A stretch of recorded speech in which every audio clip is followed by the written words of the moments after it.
Hello and welcome to another exciting podcast with Supplier T News, formerly known as Global Diversity News. I am your host, your podcast leader, your podcast speaker, Jaymie White. Now, I know it's been a while since I gave a podcast, and I do apologize, but I appreciate nonetheless the support that Supplier T News podcast in general has been getting from our followers and our listeners. So once again, thank you so much, and please continue that support. As always, feel free to rate the video, comment. We definitely support comments, whatever they are, and of course, subscribe to our YouTube and our SoundCloud, and also our website as well, which is powered by WordPress. So if you have a WordPress profile, definitely subscribe to to our website, suppliertnews.com. Now, today I want to talk about two things.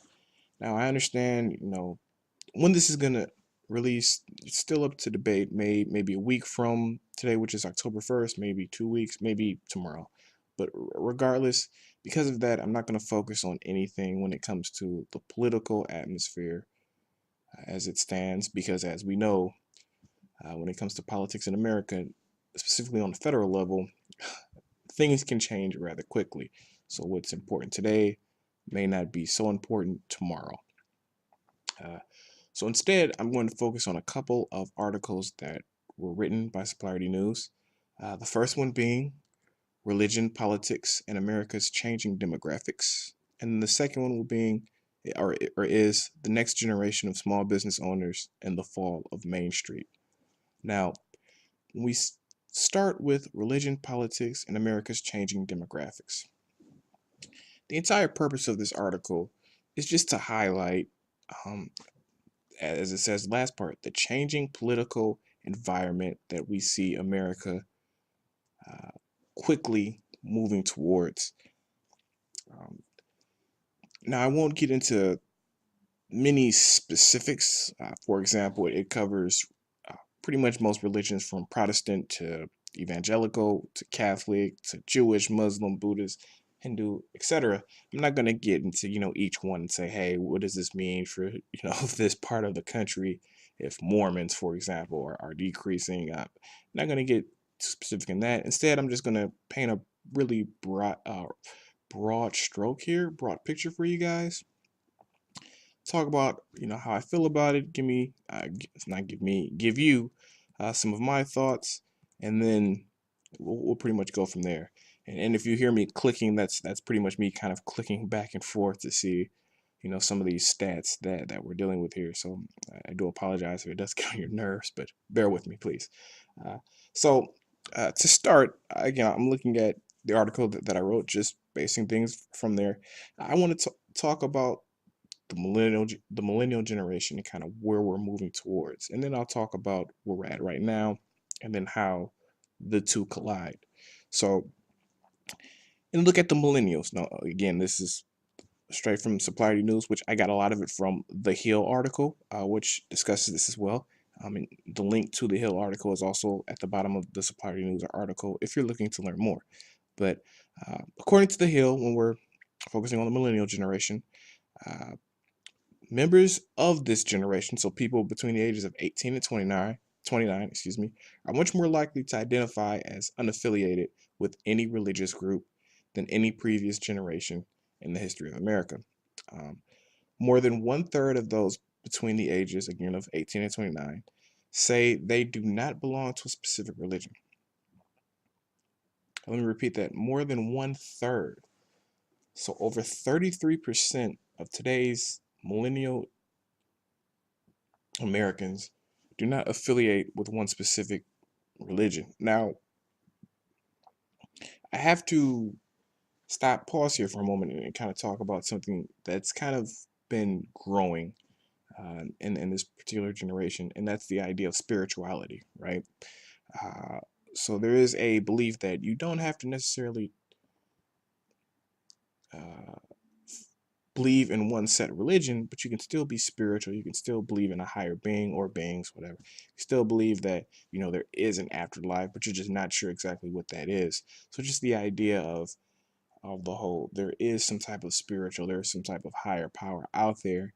You're just saying you don't know exactly what that is.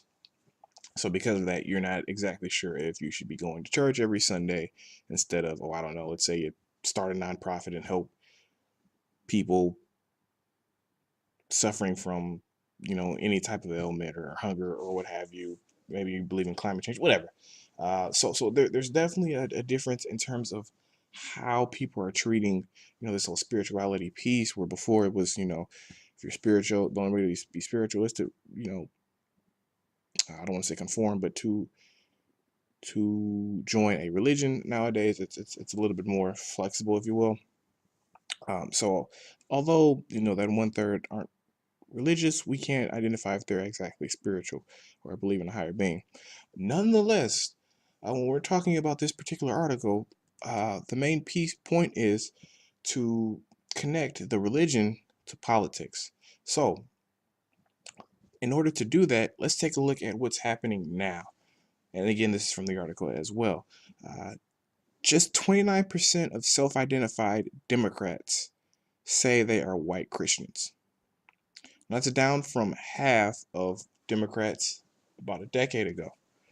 The Republican Party, which is this gets really specific when it comes to the Republican Party, because as we know, if you're more affiliated with the religion, you're more likely to be the Republican to join the Republican Party if you're white. So the Republican Party remains dominated by white Christians, right? Just under 3/4 of self-described Republicans are white Christians, and more than a third, so 35%, call themselves evangelical Protestants. I mean, we're all pretty familiar with the evangelical part of the Republican Party. Almost half of white evangelical Protestants identify as Republican. Nearly half, 44% of Mormons, are Republican. Now, here's the very interesting part.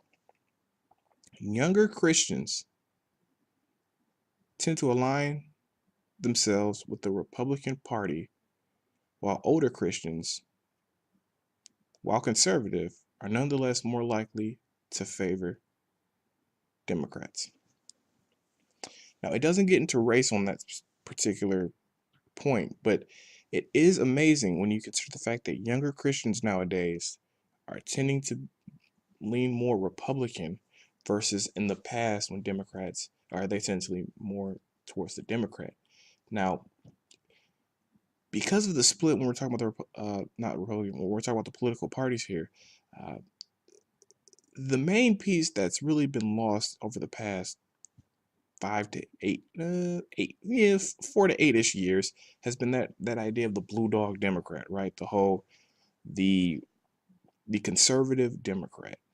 Uh, as we're moving forward as we're moving more away and away from each other when it talks about the political parties, and I mean, let's be honest, we're getting a little bit extreme here, talking about borderline, quote unquote socialism to borderline quote unquote complete 1000% capitalism. Uh, those in the middle that are too close to either the right or the left are now we're seeing being shunned here. And one of those people are the blue dog Democrats. As we see with the recent elections, even when we're talking inside the Republican Party, if you're a little bit too moderate, uh, you're being seen as evil or not truly Republican. You might as well just be Democrat. So it's amazing how we're seeing this moderate piece kind of being lost in the shuffle. But with that being said, let's go back to the younger Christians piece. It is interesting that younger Christians are aligning themselves more with the Republican Party. However, it's also interesting that, again, 33% of millennials don't belong to a specific religion. So if that continues, what we're going to see is just this unidentified group of young Americans, which will be old Americans, without a specific religious belief, and we're going to see because there isn't a stat on which way do people who aren't religious lean in this article, but it is going to be interesting to see exactly how that's politicized over the coming decade or so, because that group is obviously expanding. And in addition, and I don't have to say this, I don't want to go too in depth on this, but in addition, you've also have, like, for example, the white evangelical, white Christians that are a shrinking population versus, for example, Hispanic Christians. But again, if this is true and the younger Christians are aligning themselves more with the Republican Party, that may be something that both the Republican Party can take advantage of, as well as the Democratic Party can take advantage of the fact that although again that's increasing, that portion is actually shrinking. So we'll see what happens with that. Uh, Now, I also touch upon diversity and how things are changing in different states. I do want to just point this out. Hey, if you are a member of this state, just as an FYI, for the first time, I think it said white Christians are now a minority, not a minority. They're not the majority of Americans, and the biggest parts that this is affecting are the western and southern parts, right? Yes, western and southern parts. So some of the states that are now seeing white Christians as a minority include California, Hawaii, Nevada, Arizona, New Mexico, Colorado, Texas, Florida, New York, Maryland, and New Jersey. It's also very interesting to note that it's pretty much split. You could argue that it's more so leaning to the left, but not by much, right? Because you've got the Texas, the Floridas. Uh, Actually, that's probably Texas, Florida, maybe New Mexico, Arizona. I think Nevada is pretty much turning blue here. So yeah, you could probably say about 60-70% of those are liberal. So it is interesting to note that as it's decreasing, we're seeing those parts are seeing more of a blue purplish turn versus, for example, the Midwest and Middle America, which based off of the white Christianity population, those are really big regions and are probably going to be the last to turn uh, or maybe the last for white Christians to become a minority. So it's just very interesting to see the political environment that we're moving towards over the next 10 years. And, just want to talk about it. And as always, get your thoughts on how you feel about this and where you see America moving, especially when it comes to that 33% of younger generations that have no religious affiliation. Next up, I want to talk about the next generation of small business owners and the fall of Main Street. Now, I'm already 10 minutes in. I wasn't expecting to talk about this for this long, so I'll keep this brief. But the main piece that I really wanted to talk about is the fact that the millennial generation, again, funny enough, I just so happened to pick two articles that talk about generation gaps, but so I'll definitely make sure not to do that again. Seriously, these are just random and it just happened. But for this one, I mainly just want to talk about uh, the millennial generation and the generation not creating as many businesses as the previous generation. And when they do, we're seeing a different type of business being created. And again, the title of this is The Next Generation of Small Business Owners and the Fall of Main Street. And you can find that as well at suppliernews.com. But with the part here is, and I'm not going to go through it too much, but as we know, after the 2008 2009 financial crisis that we were able to get over the hump with and the recession, banks are no longer loaning out as much money as they once were. It's a lot more difficult to get those prices as well, or prices to get that funding, as well as funny enough, millennial generation is actually a lot more risk averse than the previous generation. And again, that makes sense, right? They've lived through a recession, the second greatest recession in American history. So it would make sense that obviously uh, the millennial generation, who, again, when I was coming out of college when it happened, so it definitely affected my ability to my job prospects and whatnot. I still fine, but I saw it firsthand affect a lot of people's job prospects. In that, had it been any other year, they would have been able to get a job and make a lot more money. But because of the recession, the next 3-4 years, it was tough finding a job. Now, what does that mean? That means that that's 3-4 years of lost experience that you have. And when the job market does come back, now you're competing against people who are much younger with your same experience because you haven't really been able to get any experience in the fields that you want. And because of that, they were unable to, enter the markets that they wanted to.